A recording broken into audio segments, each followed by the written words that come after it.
planting shallots is really easy. Now, a shallot is a relation to the onion. It's just essentially it's a very small onion, but it's much sweeter than a onion would be. And they're really easy to grow. There's not a whole lot. If you're able to kill one of these, you're doing something very unique. These are really easy to grow. Now what we've done here, these are ones that we grew last year.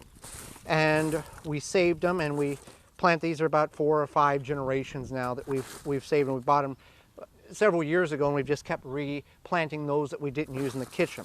What is unique about shallots, and I don't have any really to show examples, but I can. When you plant one of these bulblets, you're going to get 6 to 12 bulbs from that one. It's essentially kind of like a garlic. You know, you plant one clove and you get a whole head of garlic. You'll plant one, and then you'll get all of these multiple bulbs that will come off of that center bulb, and you'll have this big green growth. And these are really good if you don't want to cut a whole onion up. There's many different varieties. These are a smaller shallot. There's larger varieties available. There's giant shallots. So the key, there's a couple of keys here in order to help increase the success of making these as large as you possibly can. Like onions, like leeks, like garlic, they're a root crop, so they're going to want some phosphate. So we're just going to use some bone meal here and do the correct applicational rate. All right, now we want to gently work this in. We want to work this in the soil. Now the key to growing these shallots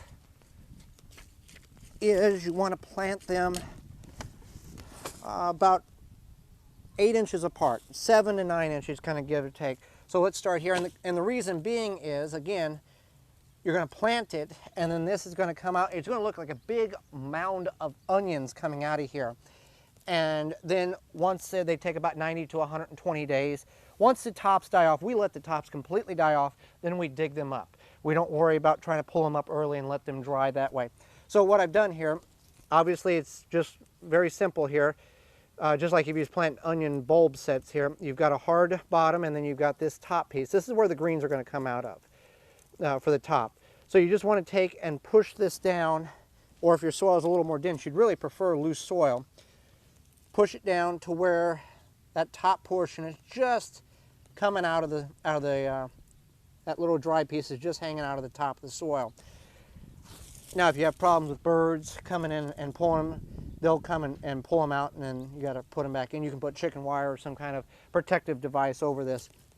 Again, you want to go about 8 inches because you want to have these have plenty of area to grow. Now, for example, I planted this one here. This one's going to grow, and it's going to take up that much area, which is a good 6 by 6 inch area because of all the bulblets, and I just pulled that out, because of all the bulblets that it's going to produce. So growing shallots really easy. One thing you want to be aware of, they do like moisture, but you don't want to mulch them because they want to have that soil dry out because they can potentially rot in the ground. So we're going to plant them here. We're not going to mulch them, and about 100 days or so, we'll be able to harvest them. We'll probably let them go for about 150 to make sure the tops die off.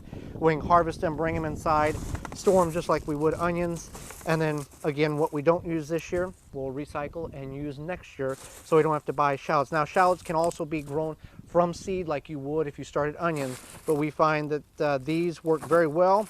They typically do not go to seed. They are biennial, but typically, for whatever reason, they are not. They don't go to seed for us. And you can also plant these in the fall, let them overwinter in the ground, and then they'll come up very early in the spring. But we decided it's just better for us to wait and plant them in the spring. So planting shallots, if you haven't done it or are not familiar with them, look at them, see if that's something that you might want to add into your vegetable garden. For more information, please visit thewisconsinvegetablegardener.com.